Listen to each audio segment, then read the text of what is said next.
media company, especially a news company, is necessarily, I mean, if it were to stick religiously with basic media ethics, should not be in partnership at all with a political power. ABS-CBN has announced that it is pulling the plug on its Teleradyo online broadcast due to financial losses. Hopefully, it will allay the fears about press freedom. No? I think we will probably try to see that being tested. No? But at the same time,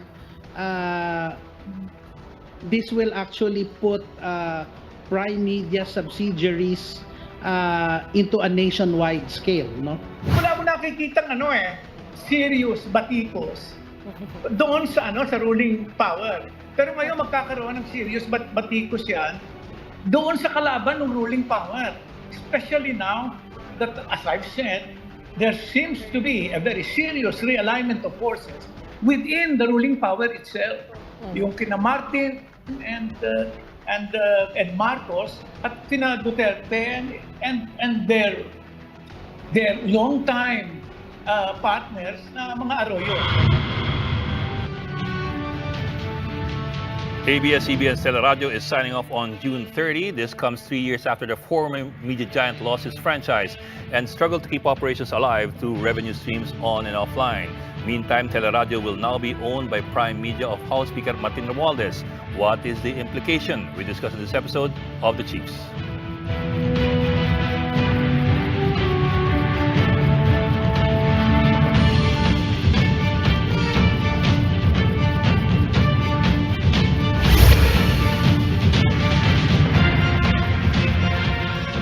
And welcome to The Chiefs. I'm Ed Lingao. With me tonight in the studio, Robbie Alampayo of One News and Lucy Cruz Valdez, the head of News 5. Chiefs, magandang gabi. Magandang gabi.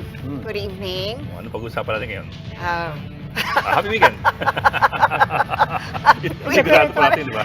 Happy weekend from Monday to Friday. Pero itong topic na to, actually, talaga, I mean, I wanted to talk about this because kaya nga na sinabi ni Dorel Santos dun sa introduction, given the controversy here and the obvious concerns of people, both on the side of ABS-CBN but also on the side of the Speaker of the House, Martin Romualdez, and their investment in Prime Media, and you would have expected more people speaking up, in particular the opposition, di ba? Yes. Actually, it's strangely quiet on all fronts. It's all quiet on the media front. Yes. Diba? Actually, I have to say, whoever managed it very well. Or the media's not managing it at all. Di ba? I remember the first time looking at the breaking news on that. Di ba? Parang ang headline yung Teleradyo. The lead was Teleradyo. Nakabaon. And then very by the way, objectively, factually. By the way, and by the way, magkakaroon din ng joint venture ang Parang kung scriptwriter yan, nakabaon yung story mo. You buried the lead, as we say in the newsroom. Exactly. Diba? Actually, shame on me, but the first time I read it, my focus was on the first line. And I really completely missed the third line. Kasi sa totoo lang, institusyon naman talaga Teleradyo. Yes. Mga kapatid natin dyan, mga kapamilya natin dyan sa Teleradyo. I mean, this is a real institution. And I'm speaking not just as a Filipino, but as a colleague and as a media practitioner for more than 3 decades. Teleradyo, di ba? May numero pa yan pagka may ano ka talaga. Yes. And that to me was really a big item in the news. No? So I didn't even bother to go down. It was only when somebody pointed out, uy, nabasa mo yung third part. Ano yun? And it didn't... Parang, whoa. And notwithstanding that, it didn't take long for people to, as you said, read through, and then immediately, Prime Media. Sino yung Prime Media? Do you remember that I was even asking you, sino ba may Yeah. And we were Googling it, right? When Martin Romualdez's group bought into Prime Media, was it the other way around, mga 2 years ago, parang that was very quietly done din eh. In fact, when we were looking into that ownership, meron pa nga, one thing that I got into was they tried to may konting change in the registration, di ba? Tapos, and it didn't take long, however, for people to see na, with a little not even a lot of digging, you see immediately, oh, Romualdez, the Speaker of the House, they're buying into this, despite everything that we've been following in ABS-CBN, the struggles of the Lopezes, and so on. And then all of a sudden, they become a major media player. To be fair to Speaker Martin Romualdez, ang dami naman mga politikos talaga na may may-ari ng mga franchise. So that in itself is not a big deal. Yeah, but well, in the sense that that's the de facto, that's the status quo. Yes.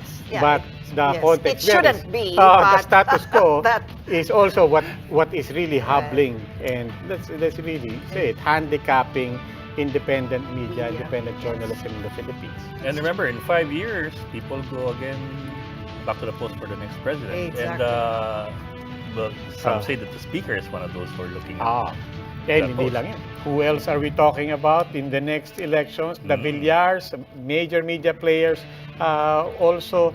So, yan, ito yung talagang concern natin. Beyond prime media, we're also concerned about politics really taking control of media, and that's always troubling. Isn't their industry so exciting?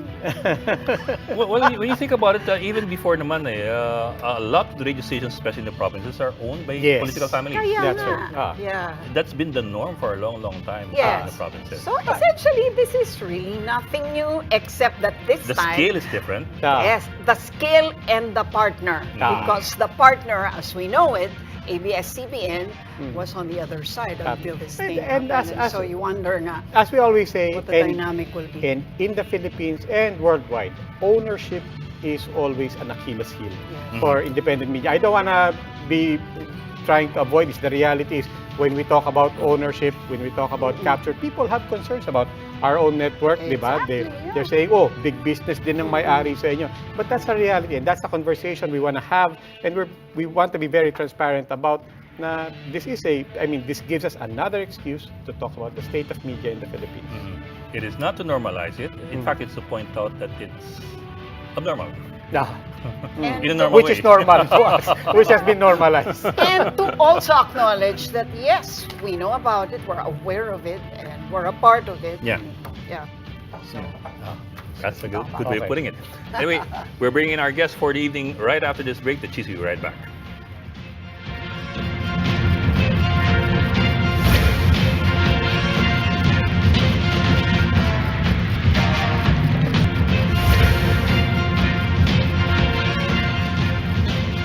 And welcome back to Chief. Joining us now is Congressman Erwin Tulfo, ACT-CIS party list. Welcome back to the program, Congressman Tulfo. Good evening. Thank you po. Yeah, good evening po, Sir Ed, Ma'am Lucci, and Sir Robbie. Good evening po. Okay, we bring in Congressman Tulfo because as we know, the COMELEC Second Division ruled in effect junking yung petition against Erwin Tulfo sitting as ACT-CIS party list representative. Kong Erwin, so you've taken your oath already, is that correct? Pero you cannot yet vote, ganun ba? You cannot yet participate? Exactly, sir. That's what I was informed. I just assume as the third nominee of ACT-CIS party list, because according to Republic Act 7941, Section 16, I can automatically replace the resigned congressman, in this case, Congressman Jeff Soriano, and I was the fourth nominee, so I replaced the third nominee. That's what I did. I did take my oath yesterday as the number 3 nominee now of ACT-CIS. Yes, sir. Sir, anyway, we do acknowledge and recognize na hindi pa naman tapos to dahil akat pa ng unbank in the stand dun sa COMELEC. So, meron pang kaunting meron pang kaunting pag-uusapan yan. But anyway, let me ask you na rin, sir. Kasi to begin with, this was an issue that was raised against you when you were Social Welfare Secretary. And it's still an issue until now, hanggang hindi pa final itong decision na to at maaari pang iabot ng HRET. People are citing the Omnibus Election Code, Batas Pambansa 881, which among other things sets the rules on disqualification po. Among them, final conviction on a crime of moral turpitude in this particular case, the 2008 conviction on 4 counts of libel against you po. How do you address that po? Sir, actually, may dissenting opinion si Commissioner Casquejo, yung chairman ng Second Division. Unfortunately, hindi po yun ang sinundan. Ang ginamit na lang ng buong division is like they're junking the petition because of lack of jurisdiction. Yes, sir. Pero we were praying, me and my lawyer is Attorney Karen Jimeno, na sana sundin yung opinion ni Commissioner Casquejo. Unfortunately, that didn't happen. Commissioner Casquejo explained there, sir, na there's a ruling in the Supreme Court na after 5 or 10 years, that moral turpitude thing or case lapsed, sir. Provided na walang nakalagay doon sa final decision na Perpetual disqualification. that I cannot run anymore in public office because of that case. Pero wala naman hong ganon. So, sir, you're citing a Supreme Court. I mean, si Commissioner Casquejo citing a Supreme Court decision. In fact, you're saying na may 5-year lamang na period So, naglapse na. for that Exactly, rule. sir. That's what we were praying, sir, na they will come out with that decision, but fortunately, they didn't use it. Even on my citizenship issue, there's also a opinion by Commissioner Casquejo stating that there was a letter from the United States Embassy certifying that I am not an American citizen, that I'm a Filipino citizen already, sir. Okay. Pero sir, Pablo lang, bakit po hindi ito na-resolve dun sa CA kung ganun? Kung ganun kaklaro po yung Supreme Court ruling? Hindi ko po alam dun sa CA, sir. I was expecting yung sana magiging desisyon ng COMELEC para ilabas, pero hindi po yun ang ginamit. Ang ginamit is out of jurisdiction. So, parang they're saying na dapat sa HRET na ito sa House of Representatives Electoral Tribunal yung issue na ito, sir, because nag-lapse na po yung time period. Sir, balikan ko lang po yung issue naman ng citizenship dahil gaya ng nabanggit nyo nga po. Sabi nyo nga po may certification, but at the end of the day, hindi po masa sa Commission on Appointments yung issue na yon. Just to get everybody caught up. Hindi po namin just to get everybody caught up, ano po ba yung summary? Sana po na po yung ano na po ba yung na-settle doon? And ano na po ang kinatapusan? Hindi po kasi naibigay kaagad yung first na salang ho natin sa CA, wala na pong oras kaya kinancel na po. Remember, 2 beses lang po ako nag-appear sa CA. Yung second po nag-appear ako sa CA mismo, and then they asked me that question. Hindi naman ho nila ginamit at hindi naman po nila binasa. Kaya po, naibigay na lang namin doon sa lawyer ko sa Commission on Elections. Pero we were ready, sir, kung pinatawag kami sa third try sana. Unfortunately, hindi na ho umabot doon sa third try ko sa CA, sir. Bakit kaya hindi ka na lang ni-renominate sa DSWD? I mean, that would have been an option, right? I have no idea, ma'am. I believe, syempre, I serve up in the pleasure of the President, ma'am, at saka discretion po nila yon. So, I would have loved to, pero it is, I have no idea at all, Ms. Luch. Meron ka bang, what do you think were the projects in the SWD that you would have pursued had you been allowed to stay on and get confirmed? Yung 4-piece, Ms. Luch, yung cleaning of 4-piece, kasi parang 500,000 has to be removed there na they already graduated, so they should be removed para they can be replaced by another 500,000 of people who are really deserving.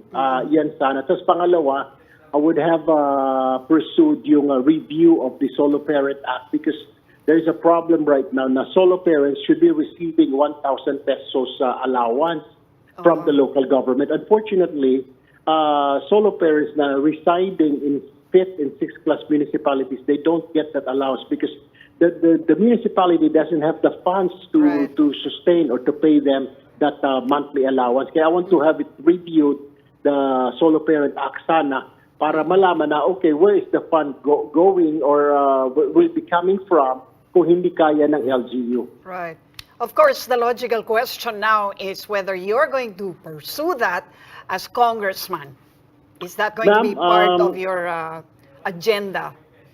On July 24, we're hoping that because I think this morning Chairman Garcia already said that there'll be a fast-tracking that resolution in probably 2 or 3 weeks. So hopefully by the son of the president on July 24, I will be able to sit, and immediately or on that day or a few days later, I will be filing a review on the Solo Parent Act. And at the same time, I am planning to file a bill allowing or directing private companies and government agencies to hire at least 5 or 10% of the workforce coming from the disabled and senior citizen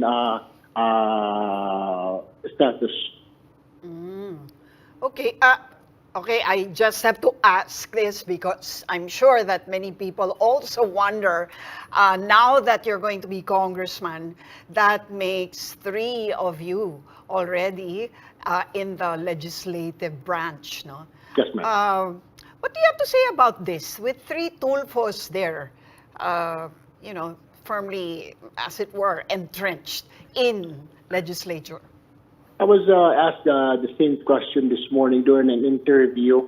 My only reply, Ms. Luch, is like they were saying like parang people are like making taas their kilay, parang they're talking about dynasty.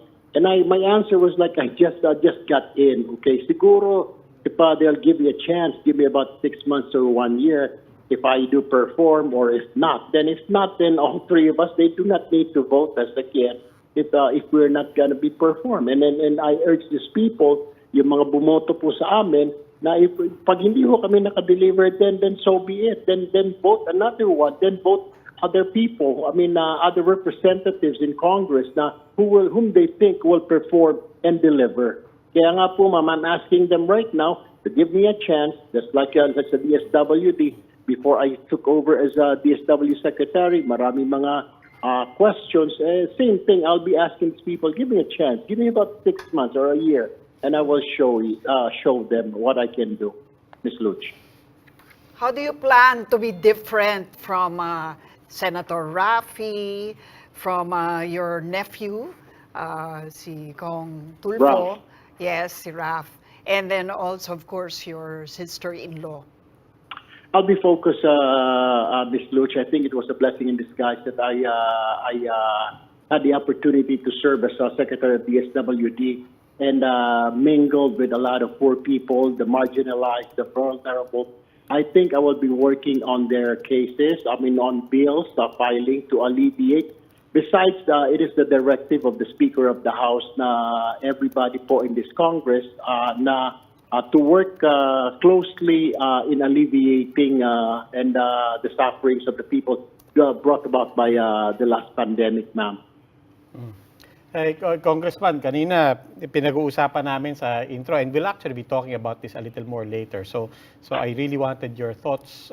Given your background in media, tapos ngayon nakaupo ka na rin dyan sa Kongreso, itong usapin na nangyari sa teleradyo, hindi lang yung pagsara ng teleradyo, pero yung biglang yung balita rin na kaakibat nun, that Prime Media is now entering into, which is owned by the family of the Speaker of the House of Representatives, is entering into this joint venture with ABS-CBN. Pero parating pagkaganyan, di ba, ang usapan is, how will this affect ang independent media natin? I can imagine you, if you were still hosting your radio program here, na this is one of the things that you will be talking about. But given your hat also as a legislator, now, what are your thoughts on this? Not just on Prime Media, not just on the Romualdez's, but also for that matter, all the politicians who have their own media play, including the Villars? That's a very good question, Sir Robbie. Actually, it didn't cross my mind yet because I was working on our petition, on my case in the COMELEC. Pero it's a very good question. I guess if you will call me back probably in a day or two, I can give you a definite answer, my opinion regarding that matter. And pero I believe, sir, in this country, it's a democratic country, so everybody can, anybody can probably own a business provided it's legit. That's my own opinion, Sir Robbie. Yeah. Well, when this naman, sir. Pero well, of course, I'm certain that you've nabalitaan na niyo to last week pa and you might probably have your own thoughts about it, your insights about it. Baka offhand you can give us some idea of what you think. Yeah, Prime Holdings, sir. I heard about it, pero wala po kasing sa amin naman sa government. We have like me. I had a business. I have to give up my business. I have to designate somebody else. I have to be hands off because it is against the law. So I believe the speaker himself probably would have done also the same thing to let go because he's already a ranking government official, sir. It will violate. He will be violating Constitution, Sir Ed. Well, yes, sir, I understand. Pero at the same time, actually, it's not really new. Kasi the Romualdez family has been holding on to several media assets in the past. Newspapers Newspapers, to begin with. For example, I think Journal, di ba? Journal. So it's just that ang kaibahan lang ngayon is they're making a major foray into broadcasting. Especially now na siya ay speaker. At with all the other possibilities in the next few years. Yes, sir. I've heard about it, pero yun na nga. And as far as I know, I'm so sorry, Sir Ed. Lahat naman tayo narinig ko natin yan about the Journal Group. Pero what I've heard, sir, on my end, bumitaw naman ho siya dyan, yung mga shares niya, etc. So, I guess sa akin, it's okay. I mean, if he owns that before, and then tumitiw siya, inalis niya yung mga shares niya, that would have been okay with me, sir, provided na bumitaw po siya dyan, sir. Pero, sir, ano ko lang, ibalikan. Like I said, ako parang pinagsasamantalahan ko to dahil I never had the privilege of being your co-anchor in any of your programs. So, kumbaga, medyo linalaro ko rin to, parang role-playing, kung balik dito si Erwin Tulfo, tapos nagbabalik-taktakan tayo tungkol dito sa balitang to. Tatanungin kita, kapatid, Erwin Tulfo, ano tingin mo dito? And let's remember, this is still the Congress, essentially the same Congress na nagpasara sa ABS-CBN. Supposedly, ang concern nila ay oligarkiya, kailangan daw buwagin ang oligarkiya. Including the speaker. Including and the wife. speaker. Di ba? Pagkatapos, di ba, kapatid, we're still role-playing here. Di ba? Pero kapatid, di ba, let's face it, karamihan ng makakasama mo sa Kongreso, hindi ba, oligarkiya yan sa kanya-kanya mga distrito. Pagkatapos ngayon, eto sila, hindi ko naman maiwasang sabihin to. Parang mayroong maraming tao nagsasabi, parang bantay sa lakay naman tong Kongresong to, pinasara yung ABS-CBN, tapos maya-maya sila rin pala nagbibid para sa mga assets ng ABS-CBN. Ano tingin mo, kapatid? Alam mo, sir, probably it's God's will na hindi po ako naupo during that time. Kasi ngayon lang ako naupo. Kung siguro, kung naupo na ako doon, tinanong niyo ako nga, I could have given you my opinion. Pero uupo pa lang ho ako. Siguro, I can give you my opinion regarding that matter. Unfortunately, I wasn't there. Well, may mga hindi naman ako sang-ayon sa nangyari doon, sir, because ang sa akin lang marami po nawala ng trabaho, more than 8,000 na employees, di ba, sir? Kung if they were just running after the owner for the failure to pay income tax, etc. And what about the yung mga employees? Yun ho yung nakita ko lang doon. Being a media man myself, marami tayong mga kapatid doon ng mga mahayag na walang din po ng trabaho. Pero asking about sa oligarkiya, actually, wala pa ho, hindi ko pa ho panahon yun. So, I cannot make any comments right now, Sir Robbie, Sir Ed, and Ma'am Pichi. Okay. Alright. Okay. Maraming salamat for joining salamat. us tonight, Salamat po, Congressman Erwin Tulfo. Thank you po. Salamat. Thank you. Okay, we are starting up another conversation right after this breather, so please stay with us.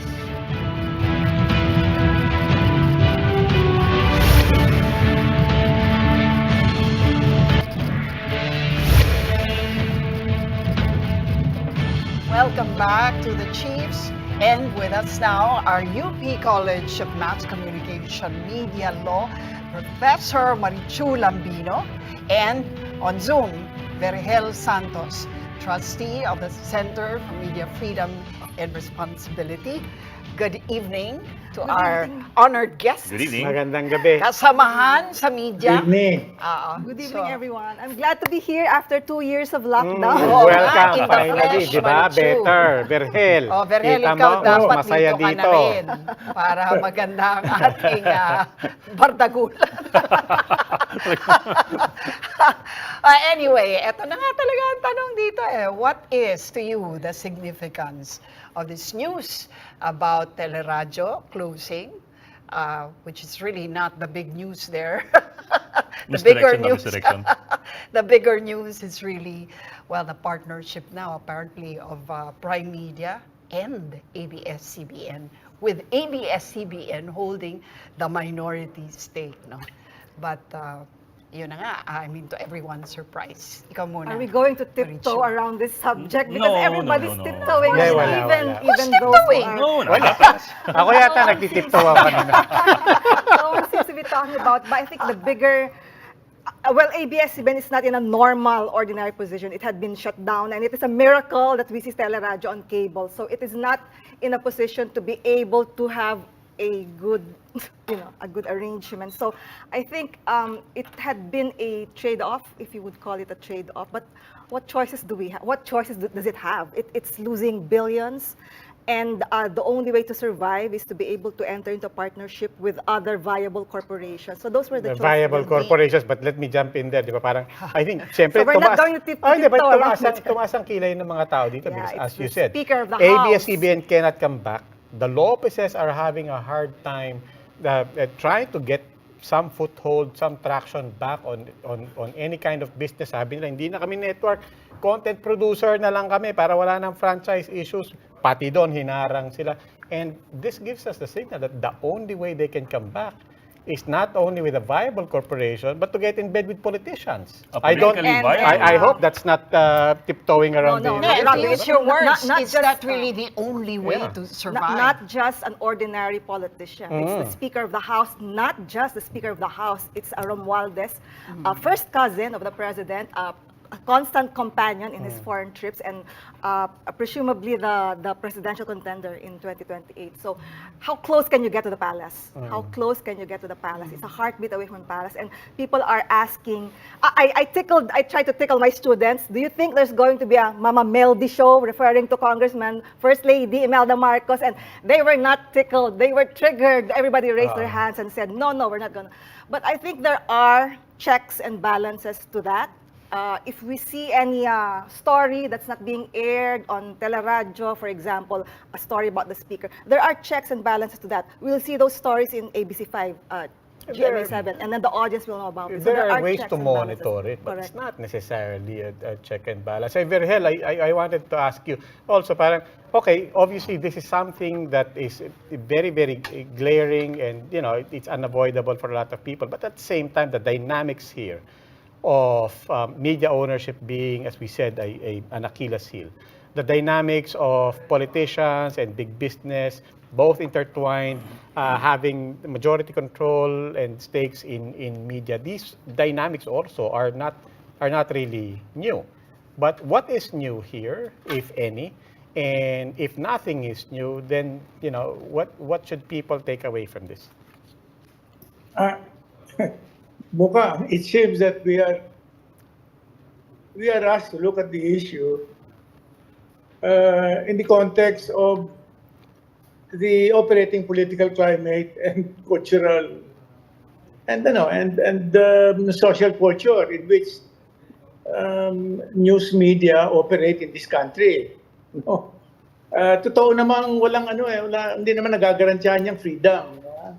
Pagka binigyan mo ng freedom ang isang media organization, siya nagde-decide kung paano niya hahawakan, how that organization will exercise that freedom. I'm sure the framers of the Constitution intended that this freedom be exercised boldly. Sabi ko nga, parang trumpet eh. You're not expected to be timid with a trumpet. No? Kailangan gamitin mo yung panlaban doon sa mga nasa poder. Ngayon, yung sinabi ko nga, yung freedom, wala namang garantiya. Ang ginagarantiyahan lang ng konstitusyon,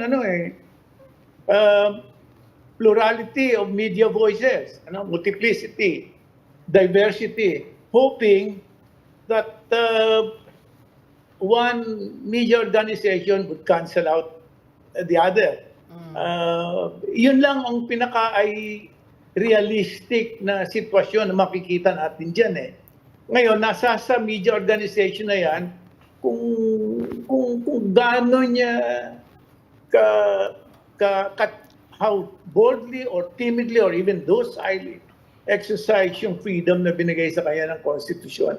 Wala talaga magagawa. The audiences will have to discern and decide for themselves which media organization to trust and to rely on for the truth and to help them make reasoned decisions. Ganyan lang yan. Ano? Pero, Virgel, if I Pag may. pinag-usapan ethics, iba na yan. Yeah, Virgel and Attorney Marichu, if I may, I want to back up a bit muna.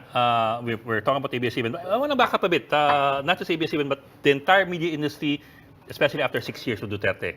There are those who would say na the Philippine media now is not as hard-hitting anymore, is not as I don't want to say antagonistic, but not as Marichu said as kanina, fierce as parang before. tiptoeing, di ba? Tiptoeing around the not as aggressive. administrations. First of all, do you agree with that? Do you think it is true that we are not as we would have been or we should be 6 years before? And what is the reason for that? And what is happening to us? Well, is it Verhel? Is Verhel Virgel, gonna you answer? start off. Timid, docile pa nga eh. Ang media ngayon, not only timid but docile. Wala ka nang, at saka not only timid and docile, hindi nahihimay lahat ng issues eh. Ibig ko sabihin, a number of shortcomings in this case, the understanding of what press freedom is, and the capability to exercise that freedom to the extent that the framers of the Constitution intended it. So, yun ang problema. Eh bakit nga hindi natin magawa yun? Tatakot. Simple lang naman, natatakot. O kaya, in an operating culture of patronage, kahit sino may patron eh, no? Yung patronage is a chain of it's a chain of patrons and clients, ano? So, ang mangyayari sa atin, yung media, kamukha ngayon, sabi nyo nga, yung ibang mga politiko may sariling media eh. No? Sariling partido, may sariling media eh. May sariling relihiyon, may media. Lahat may media. Yeah. Pero Virgel, to that point, that's a very good point. Pero also to that point, 6 years of Duterte appears to be quite different from the 1 year of Ferdinand Marcos, at least on the surface. Hindi kasing antagonistic anymore ang administration ngayon. Pero for some reason, hindi pa rin nagre-recover. Apparently, hindi pa rin nagre-recover ang media dun sa kanyang dating tapang o dating kanyang anghang o angas. What do you think? Wala. Hindi naman nag-recover. Marichu. Yeah. Tuwing sasabihin ni Marcos na tutulungan niya yung maliit na tao, walang nagtatanong na media person. Eh, ba't hindi mo bayaran muna yung 203 billion utang mo? Kung gusto mo talaga tulungan yung mga tao. Hindi ba basic and fair question to ask every time he raises the idea that his government is here for the small people? Wala naman eh. So, bakit ganon? So, ang tingin ko ganon pa rin eh. I don't know kung hangover. Okay, yeah, Verhel, ako naman, I will beg to disagree. I think that question has been boldly asked by some of the bolder members, no? And I think that they do exist. There still are. I mean, I don't think that the media before were, braver or more courageous. No, in any generation of media people, there are always those who do stand up courageously, and we still have them meron here. media people. I agree. And that question You're has been talking of asked. media people, hindi media organizations. You're talking of certain media practitioners. Okay, yeah, practitioners. And granted na meron talagang mga ganon, duwag, or sa bayaran. Sabihin na natin, those are really the terms used, right? But for example, to your query as to why media people don't ask, we have asked. And you all know what the answer has been to that question. They always cite the Supreme Court decision what else will we do? We'll go to the Supreme Court and ask Sa them. akin is- So why is did persist in you asking. exonerate him from this, di ba? Why was he given an exception? I mean, we already all know. So what are we going to do? Are we just going to keep repeating the question? No. Part Yes, of the job expose also him as is to duplicitous. monitor what he does and observe and continue to, di ba, to report it as it is, whether it's good or bad, which is what I think I don't mind critical that number of happening. media practitioners Pero pag still do. nakikita ko gabi-gabi, Marcos on television, opening his mouth and saying nothing, but every night he's there. Now, what justification is there for this man to be opening his mouth every night on television without saying anything? What What are we justification? talking about? Oh, hindi ba? Marcos. That's worse than timidity? Not Duterte anymore. Di ba? Yeah, It's worse than timidity. That's patronization. Di ba? Kita ko every night I watch television. Every night I see him there, opening his mouth without saying anything. Ms. You know, Marichu, hindi bali sana kung nagsalita siya, wala siyang sinabi, may sinabing komentaryo yung television show host. Presidente, salita ka naman ng salita, ito lang ang tinatanong namin siya, wala ka naman talaga nagagawa Ano? Bakit walang ganon? So, ang tingin ko talaga hindi na-exercise yung freedom boldly enough Marichu, you're with the College of Mass Communication, and that's the reality. Both sides here are true. Unang-una, kandidato pa lang mailap na tong si President Marcos. In fact, they made it a policy to avoid media. On the other hand, there is that responsibility of media to hound, to call out, and to call a spade a spade. Kung walang nangyayari, kung ayaw kausapin, at the very least, give that context. Kung ayaw sagutin ng tanong, remind people why that question was asked. On the other hand, the reality now, he's the president. Why is he there? How could we avoid every time? I mean, we wanted to avoid Duterte every night from 10 to 2 a.m. But how could you? That's the president. So how do you teach that? How do you strike a balance between, on the one hand, and also how do we tread that line? On the one hand, we do have to provide context, especially on the corruption issues and on the things that the Marcoses are notorious for. On the other hand, it's also legit. Every time the president speaks his mind, it hints at policy, it hints at developments that we can't keep bringing up. Otherwise, we will look petty naman and so on. So how do we tread that line? I think Verhel is asking why is he being covered by news media, because he is the president. So whatever he does or does not do, that is news. And I think his main question is why are the news anchors not giving socio-historical context to whatever he does? For example, bringing up his unpaid estate taxes liabilities or the ill-gotten wealth that had not been recovered.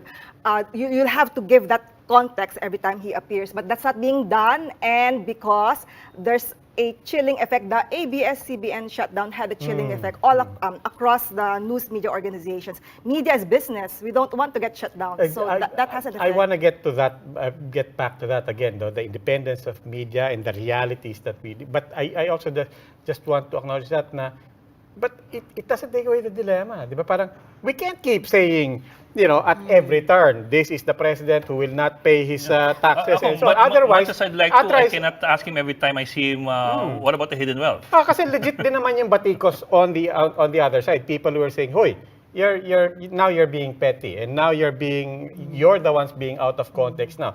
If he wants to talk about South China Sea, I cannot bring up the corruption case in that case, although probably somebody more glib can do that. No, foreign travels. Yeah. Nobody's asking him how big is your entourage, how much of the people's funds are being used there. None of the Malacanang, I hate to say this, none of the Malacanang beat reporters give enough context to whatever he's doing in these foreign travels. Maybe because, I don't know, they're well treated, I don't know. So we're looking for that. We're looking for how much is Malacanang spending on these trips and what is the comeback. More critical reporting, more critical observation. Even just simple fact-checking. Of course, yeah. Or simple being factual. Yeah, I agree. Yeah. And those are important to us because we that's public funds. do. I know because I'm the head of news, no? And we do. I just don't know if you're watching. But, every time the president goes out, talagang sinasabi namin, ito listahan, ito ang entourage. Hindi kami pinapasok sa meeting na ito. Hindi kasi kami kasama sa dinner na ito. And so, wala kaming nalalaman kung ano na pag-uusapan doon, kung ano nangyari doon, sino nagbayad doon. Kung meron sigurong kulang, yung investigative. No? And that's the part that admittedly... No, but to that point, I also have to give credit to a lot of media organizations that who have did done try, that kind of who investigation. filed FOI requests and hit a blank wall, and Exactly. then made a story about the fact that we tried the FOI route, but we're not getting any data and information. But let me bring it back to what you also had. Parang this whole thing that we are talking about is, on the other hand, we're losing access.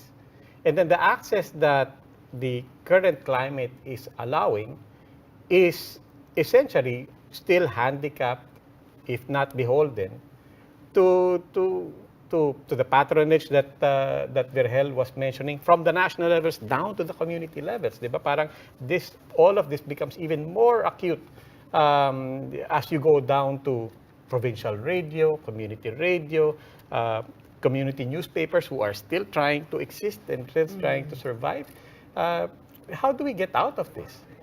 How do we get out of having access? Of a situation that is actually situation. Let's just unsustainable call it on that way. either side. It's unsustainable on the business side, and then media gets, the next thing you know, media is in bed with politicians, invested interests on the commercial side also, and then, diba, parang it's unsustainable on either side.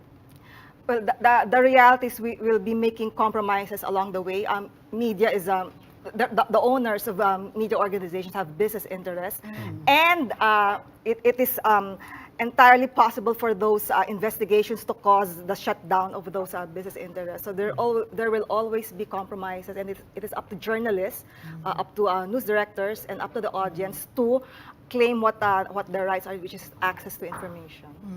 It's getting harder and harder to push back. That much I will agree with, especially with Virgel, no? It is tough, but yun na nga, I guess it begs the question also, how much of the viewers are actually aware of this, number one, and number two, how many of them actually appreciate it? Or even accept it as a necessary way of life, especially with the advent of digital news, no? Which is now growing More influential than us in many really. respects. Talaga nakikita rin namin yan sa numbers namin, no? And that's the one that, of course, that's absolutely not regulated. There's no ethics there that we know of that they speak about. And so actually more and more, we're battling with them, no? More than the notion that the public, at least in your perception, has about, wow, media is now duwag, and, sila actually yung parang... Alam mo, yung idea of ethics and the corollary idea of reasonable compromises, mahirap talaga namang ipaintindi sa madla yun eh. It's not difficult. It's difficult to make people understand and put whatever they see around them or hear in the news, to put that in that context. Two things. Una, we don't have an educated or informed enough audience. And second, the issue itself is nothing very easy to explain to anyone. But I understand na merong reasonable compromises. Naintindihan ko naman yun. But when you start partnering yourself with the Speaker of the House of Representatives as a minority partner, ibang klase yun. Iba naman yung mga ganon. At saka ang kailangan sa media, kulang sa context and commentary. Like for instance, yung investment fund, aliwaliwanag nun no? It's a textbook no for the kind of nation we are. Pero hindi na-explain yun. Hindi sinasabi na the law itself will diminish effectively the power of the central bank.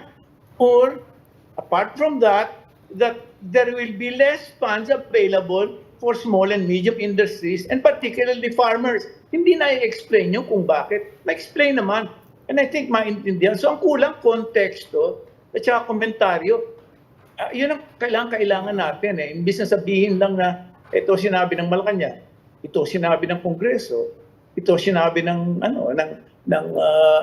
Senado. Narinig ko nga yung isang guest nyo, sabi, hindi niya alam ang mali at tama eh. Kailangan umupo pa siya na matagal-tagal sa Kongreso para niya malaan yun eh. Hindi ko maintindihan yun eh. Ito talaga si Perel. Perel, ito dito naman kami nagugulumihanan. Sa totoo lang, It's the word. With this Prime Media and ABS-CBN partnership, as it were, no? Parang wala masyadong the opposition, which we expected in a way to, cry, to howl over this. It's strangely quiet. Bakit kaya? Alam mo, ang sa akin, I have observed reactions ranging from raised eyebrows to open swearing, ha? Galit talaga yung tao. Pero ang tingin ko, these reactions are generally founded on a grudge that the Lopezes are presumed to bear against the Romualdez and the Marcoses. Yun lang. Of course, mababaw lang yun, di ba? At ang involved lang doon yung dalawa. Ang tanong lang paano mo napatawad yan? Parang ganun lang. Oo, yun lang yun lang. Pero actually, malaki ang kinalaman nito sa sa atin, sa lahat ng practitioners, ng media practitioners, at yung ating mga audiences, na hindi nga na-explain na pagka ikaw sumama ka na dyan, you will not be expected na maglabas ng balita na that will put Romualdez and Marcos in a bad light. No? So, dapat ma-explain yun ng ganon. So ang kailangan nga explanation, context, at saka komentaryo. Pero Ang tingin ko, conversely, people would also be asking, what could ABS still have done? I mean, what else was ABS left to do? Exactly. We go back to that same point na parang the only way to get back to business is to get in bed with the not to justify it. I mean, not to say that it was the right thing to do. Pero there is always a choice. Go to another business. Kung di kayo kumikita dyan, punta ka ibang business. No, but I mean, really, Verhel, you followed the different chapters here. You followed the different chapters in which the Lopezes, in this case, really did try to reach out to other businesses. And at every turn, Congress, politicians find a way to block them. And suddenly, they find a route that has no resistance, and it happens to be a route that passes completely through and hand in hand with the most powerful politicians in the country. Kaya nga kasi, alam mo, ang tingin ko, yung mga media organizations should have a good understanding of the nature and hierarchy of compromises. Meron namang reasonable eh. Araw-araw ginagawa niyo yan with your publisher behind closed doors eh. Pero nakikita nyo that there are certain compromises that you could live with. Di ba mga ganon? Yes. Pero meron namang hindi. When a compromise is seen as surrender, for surrender, hindi po pwede yun. So kailangan lang maintindihan ng practitioners. Alam mo, meron pa naman nakapagpa-practice ng media na maayos eh. Yung iba nga lang, media practitioners lang. Pero yung iba, organisasyon, a whole organization. I'd like to think that Rappler is able to do it. I'd like to think that Vera Files, to an extent, able to do it. Even broadcast organizations, to an extent, you are able to do it to an extent. Thank you. And other... Salamat, ha? Hindi, totoo naman. Nanonood naman ako nakikita ko naman Ang hindi ko naman pinapanood yun ng mga religious channels eh. Kasi maliwanag yun. Para sa Diyos yun eh. Supposedly, para sa Diyos. Anyway, para sa akin, walang punto yun. No? Pero ito, meron naman. Ibig sabihin, merong mga practitioners and media operators and media owners na somehow naiintindihan kung ano ang reasonable na compromise. Yun lang naman ang nasabi natin eh. So bahala na yung leave the audiences alone to discern and decide for themselves which media practitioners and media organizations to trust. Actually, I like time nagagawa eh. I like your point about, there's a difference between compromise and surrender. No, I'd like to get your thoughts now. Can I just pursue what you said? Yeah. Does the audience appreciate Yes. it? There's a survey, there's data that says that 52% get their news from social media. And when we say social media, we're not referring to the news media organizations, but influencers. Yes. So, and half of that cannot distinguish between what is true, what is factual, and what is fake news. So yes, the public does not appreciate it. And then going back to what Verhel said, he said that he could not. He could not live with this compromise. So I think that's the crux of the question here. Can you live with this compromise? But I say to Verhel, why do you bring this up when you have not seen how it's going to pan out, how it will operate? Why do you? We bring the fight when the fight calls. You don't give it up if you haven't seen what it looks like. There are cases that result in foregone conclusion.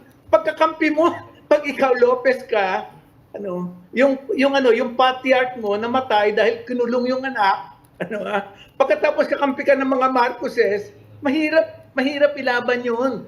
Kasi basic conviction yun eh. Verhel, I had friends who joined the government channels until they could. And then when the government channels started censoring news reports about Mindanao, they left. So we bring the fight when the fight calls. We don't give up. We don't give up just because we think it will turn out the other way. Walang give up talaga. We cannot give up. We are all forced to good. Yeah. Hindi talaga tayo pwede mag-give up. Tingnan natin kung ano magagawa natin. Pero magagawa kahit paano. I'm sure if we got together and realize among ourselves that there are common causes, di ba? That we can all together, all of us can promote and pursue. Merong ganun. Ultimately, I think it boils down to the media practitioner. That's yeah. And also the reality that we're still in this reality. It's just in the meantime, kailangan natin ituloy itong usapan ito sa inuman. Kailangan mag-inuman tayo. Sasabihin ko sa and parating Hindi, tsaka mahaba. mahirap sa media eh. Parating Mahirap mahaba. sa media. Alam mo kung bakit? Ngayon, the media are forced to draw the line eh. Between those na alam naman natin na baluktot ang practice at yung kahit paano may konsyensya pa rin. Meron naman ganun eh. Meaning, napipilitan ka to draw the line. Mahirap gawin yun sa mga sa supposed brotherhood of and sisterhood of news people. That's true. And gaya ng sinasabi na actually nag-umpisa na yung inuman natin. Mukhang but we will have to Palitan na to, leave. wag na tubig. We will have to let the audience leave at this point. Unfortunately, we've run out of time. We'll see you. Thank you, somewhere Verhel. in our usual watering holes. Salamat sa inyo. Verhel and Marichu Lambino. Nagising ang diwa ko sa'yo eh. Maraming salamat. Thank you. Always. Yeah, Verhel should be here. Okay. All right. And in the meantime, that's all we have for the Chiefs. Ako po si Robbie Alampay. And we hope what was discussed here will keep the conversation going. I'm Lucy Cruz Valdez. I'm Ed Lingao. We are One News, all sides, all the time.